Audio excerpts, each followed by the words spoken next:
안녕하세요. 고고 알쓸심잡입니다. 남자가 여자를 다시 보고 싶게 만드는 스킬 3가지. 오늘 영상은 이 주제를 가지고 다뤄봤습니다. 3가지 스킬이 무엇이 있을까요? 첫 번째는요, 심리적 공백 주기 활용하기입니다. 너무 자주 연락하거나 만나는 대신 적절한 거리를 두며 공백을 주는 거죠. 이는 남자의 뇌에 여자의 존재를 반복적으로 떠올리게 하는 자극 후 강화 지연 효과를 유발합니다. 강화가 뭘까요? 아시는 분들은 아시겠지만 어떤 반복적인 행동을 했을 때에 우리 뇌는 이것을 하나의 학습처럼 자기 것으로 만들어 가는데 이걸 강화라고 합니다. 그래서 특히 학습 심리에 강화 기법이 많이 들어가 있어요. 뭔가 좋은 일을 했을 때에 포상을 해주는 거죠. 용돈을 준다든지 또는 하기 싫은 것을 덜하게 이렇게 해준다든지, 그러므로 보상 체계를 통해서 강화시켜 간다라고 하잖아요. 그런데 이것을 역으로 이용하는 겁니다. 스키너의 조작적 조건 형성에서 강화의 타이밍은 행동을 유지하거나 바꾸는데 핵심적인 요소로 간주한다라고 그는 주장하고 있고, 또 사실 증명이 되고 있고요. 다시 말해서 강화가 되어 원하는 행동을 유발할 수 있는 습관이 들게 한다는 겁니다. 그런데 반대로 강화 지연 효과는 강화가 되지 않도록 하는 기법이라는 거예요. 그래서 강화가 되면 마치 당연한 것처럼 상대방 뇌가 받아들이고 학습된다는 겁니다. 강화가 아니라 강화 지연 효과를 유발함으로써 상대방에 대하여 마음이 식지 않게 반대로 역이용을 한다는 거죠. 자주 접할수록 자극에 무뎌지는 쾌락 순응 현상을 피하고 그리움과 상상을 자극하게 함으로써 쾌락 순응 현상에서, 그러니까 쾌락 순응 현상에서 벗어나게 하면서 자극을 계속해서 준다는 원리를 말하는 겁니다. 완전히 연락을 끊는 것이 아니라 일정 시간 의도적으로 메시지 텀을 두거나 일상 공유를 줄이는 방식이 아주 효과적이라는 겁니다. 그렇기 때문에 여성분이 마음에 드는 남성이 있다 했을 때 그 남자도 어느 정도 호감의 눈빛이라든지 말투가 느껴진다면 요 기법을 사용해서 강화 지연 효과, 그러니까 무조건 뭔가 뭐 했어요 하면서 너무 쉬운 사람처럼 보이지 마시고 내 마음이 아쉽고 또 급할수록 지연 효과를 쓰라는 거예요. 그래서 덤덤한 척 하면서 끊을 듯 말 듯, 그래서 일정 시간 의도적으로 메시지 텀을 두고 일상을 공유하는 방식을 써보라는 겁니다. 두 번째, 감정적 여운 남기기입니다. 일본은 여자력이라고 여자다움을 강조하는 문화 풍조가 있습니다. 우리나라에서는 여성분들이 그걸 봤을 때 되게 힘들어하고 기분 상해 하시는 분들도 있고요. 남자들도 뭐 문화가 저럴 수 있을까? 정말 이해가 안 되네. 근데 어떤 남성분들은 되게 좋아하고요. 뭐 같은 남자이지만 저 여자력이 그럼 무엇인가 했을 때 남자들은 들으면 나쁘진 않아요. 사실 남자가 듣기에도 이상한 생각이 들 때도 있지만 어떤 면에서는 우리나라도 저런 게 있으면 어떨까라는 생각을 하시는 분들도 꽤 있다라는 겁니다. 자, 이건 남자 중심적인 사고에서 나타난 현상이 아닌가 생각이 듭니다.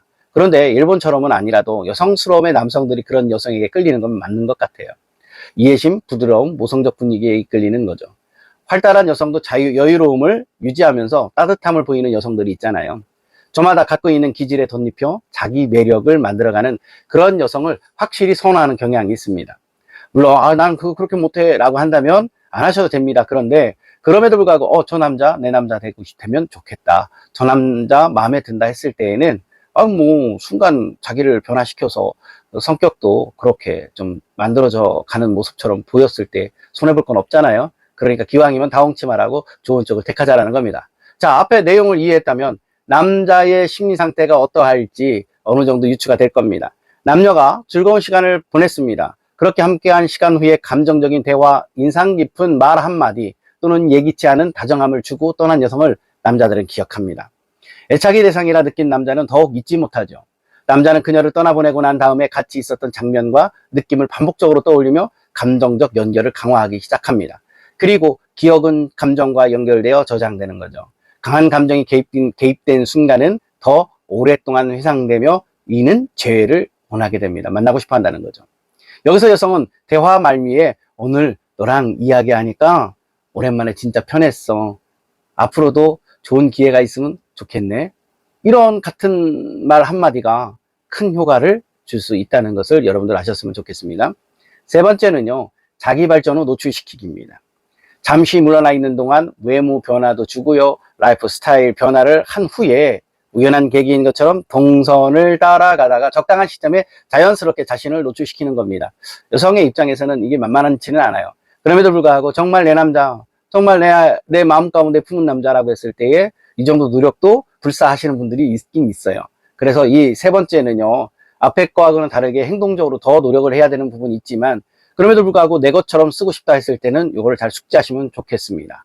남성은 성장한 여성에게 다시 호기심과 매력을 느낍니다.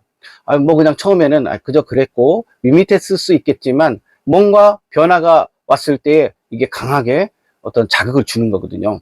그래서 매력을 느낀다는 겁니다. 그렇지 않아도 카톡을 하고 만남을 바랬는데 그녀가 미적지근한 태도를 보이며 아리송하게 대하는 행동에 점점 좌절스러운 마음과 간절함이 교차할 때 순간 망설임이 억제하며 잠재시켜왔던 감정을 폭발시키는 겁니다. 재평가 효과를 유도해낸다는 거죠. 그래서 예전보다 더 좋은 인상으로 각인시키는 과정을 거치게 하는 겁니다. 그러니까 밀당의 고수가 돼야 되겠죠. 사례 하나를 들어봅니다. 제가 경험했던 일인데요. 대학 2학년 때 만난 같은 과학 후배는 말갈량이처럼 느껴졌던 여자였습니다. 제가 2학년 때 이제 2학기 때 군을 가게 됐는데 2학년 1학기 때 그 후배를 보게 된 거죠. 그렇게 이제 말갈량이 후배가 저한테 선배 밥 좀 사주세요 그러는 거예요. 그래서 저녁 때 얼마 없는 그 호주머니에 있는 그 용돈을 털어서 그 밥을 사주면서 그냥 귀여우니까 후배니까 큰 어떤 마음보다는 그냥 아이고 재밌네 말갈량이네 이 정도였습니다. 그러다가 이제 그렇게 저는 군입대를 했고 다시 복학해서 의아한 기회에 도서관에서 다시 만나게 되었습니다. 그런데 처음에는 누군지 알아보지 못했고 그 후배가 자기 이름을 말했을 때 깜짝 놀랐습니다. 그 말갈량이 후배가 몰라볼 정도로 달라진 느낌과 매력녀가 되어 있었다는 거죠. 그러면서 제 마음속에서 그때 내가 잡을걸 이런 생각도 들 정도로 그렇게 매력적인 여성으로 되어 있었다는 거죠. 자, 그리고 다음으로 SNS에 자연스럽게 책, 여행, 운동 등 자기 발전의 모습을 담은 사진을 공유하는 겁니다. 우연히 만났을 때 달라진 분위기를 풍기시고요. 그렇습니다. 여러분, 이 세 가지만 적당히 잘 적용하신다면 좋은 결과가 있을 거라고 저는 생각이 들거든요. 지금까지 시청해 주셔서 감사합니다. 구독, 좋아요, 그리고 멤버십에 오시면 더 좋은 일들이 있겠죠? 감사합니다.